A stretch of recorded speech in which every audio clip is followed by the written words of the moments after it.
Música, sua influência na vida do cristão. Capítulo 5.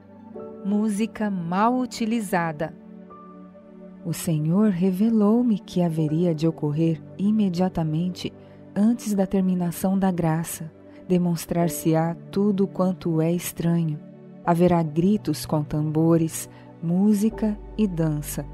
Os sentidos dos seres racionais ficarão tão confundidos que não se poderá confiar neles quanto a decisões retas. E isso será chamado de operação do Espírito Santo. O Espírito Santo nunca se revela por tais métodos. Como a música foi usada na reunião campal de Indiana em 1900. A descrição de pessoas que estiveram presentes. Falso reavivamento. Há um grande poder no movimento Carne Santa, que está sendo promovido ali.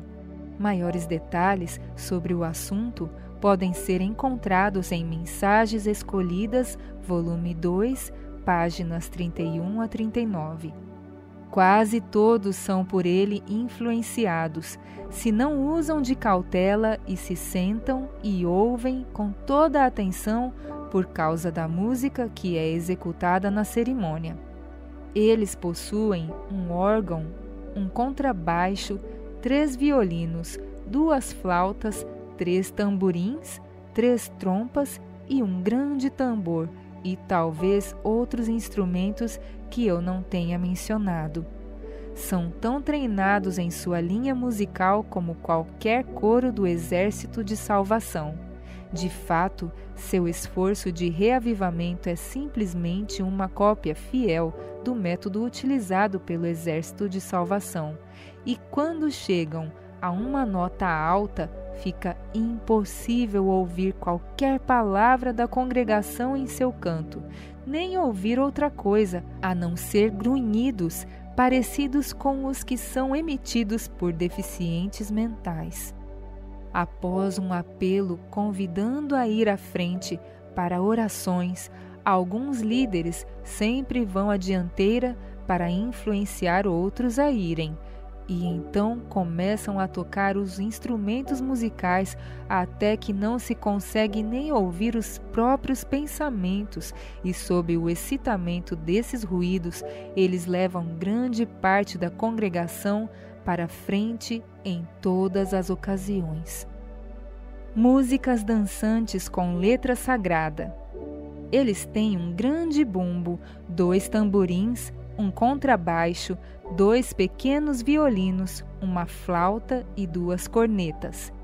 Seu livro de músicas é Garden of Spices e tocam músicas dançantes com letra sagrada. Nunca usam nosso próprio inário, exceto quando os irmãos Brad ou Haskell pregam.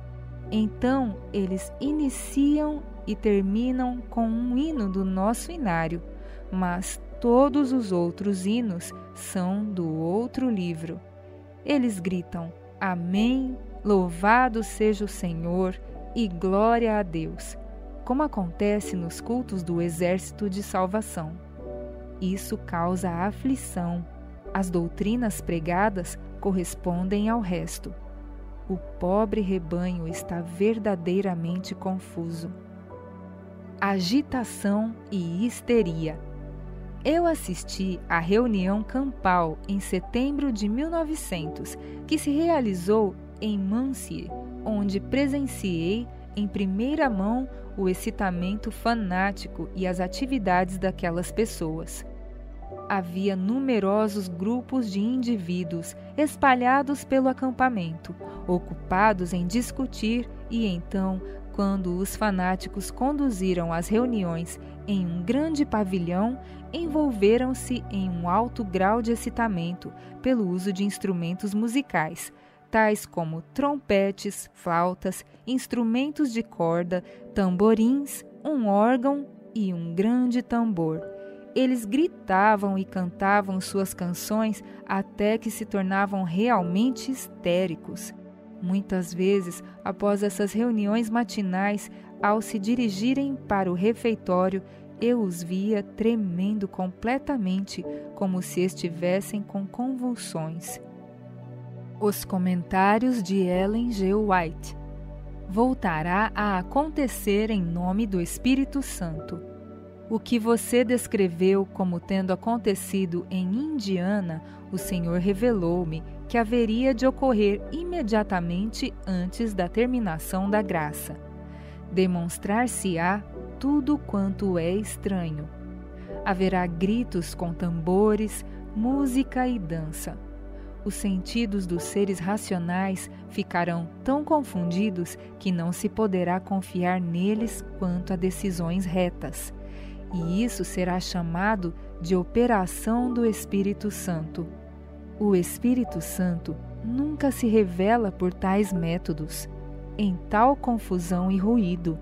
Isso é uma invenção de Satanás para encobrir seus engenhosos métodos, para anular o efeito da pura, sincera, elevadora, enobrecedora e santificante verdade para este tempo. Teria sido melhor não misturar a adoração ao Senhor com música do que usar instrumentos musicais para fazer a obra que seria introduzida em nossas reuniões campais, como me foi apresentada em janeiro último. A verdade para este tempo não necessita disso para conseguir a conversão de pessoas. Uma balbúrdia de barulho fere os sentidos e perverte aquilo que, se devidamente dirigido, seria uma bênção. As forças dos agentes satânicos misturam-se com alarido e barulho para provocar um carnaval, e isso é chamado de ação do Espírito Santo. Nenhum apoio deve ser dado a tal espécie de adoração. O mesmo tipo de influência se introduziu depois da passagem do tempo de 1844. Fizeram-se as mesmas espécies de representações. Os homens ficaram exaltados e eram trabalhados por um poder que lhe pensavam ser o poder de Deus. Música usada por Satanás. O Espírito Santo nada tem que ver com tal confusão de ruído e variedade de sons como me foram apresentados em janeiro último. Satanás opera entre a algazarra e a confusão de tal música, a qual, devidamente dirigida, seria um louvor e glória a Deus. Ele torna seu efeito qual a venenosa picada da serpente. Esses acontecimentos do passado hão de ocorrer novamente no futuro. Satanás fará da música uma armadilha pela maneira como é dirigida. Deus convida seu povo que tem a luz diante de si na palavra e nos testemunhos a ler, considerar e colocar em prática. Instruções claras e definidas têm sido dadas a fim de todos entenderem. Mas a comichão do desejo de dar origem a algo de novo dá em resultado doutrinas estranhas e destrói largamente a influência dos que seriam uma força para o bem, caso mantivessem firme o princípio de sua confiança na verdade que o Senhor lhes dera. Esses, em Indiana, foram arrastados por um engano espírita. As pessoas pulavam, dançavam e gritavam. Fui instruída pelo Senhor de que esse movimento de Indiana é do mesmo caráter que os movimentos que apareceram no passado. Tem havido em nossas reuniões religiosas exercícios semelhantes aos que testemunhei nos movimentos anteriores.